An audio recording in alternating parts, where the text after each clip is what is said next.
adalah satu daripada alat landas yang ada di makna sains, iaitu kata pembesar. Baiklah, sekarang saya akan tunjukkan bagaimana kata pembesar ini berfungsi. Jika kita perhatikan, apabila menggunakan kata pembesar, imej akan menjadi lebih besar dan lebih jelas berbanding sebelum menggunakan kata pembesar. Dan sekarang kita akan lihat bagaimana cara penggunaan kata pembesar. Pertama sekali, pastikan kita memegang kata pembesar dengan betul. Kemudian, letakkan objek di bawah lensa kata pembesar dan kemudian kita gerakkan kata pembesar sedikit demi sedikit jauh dan mendekat sehingga kita akan mendapat objek yang besar dan jelas.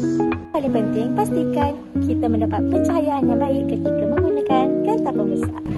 Baik, sekarang kita akan lihat bagaimana tips-tips penjagaan kata pembesar. Pertama sekali,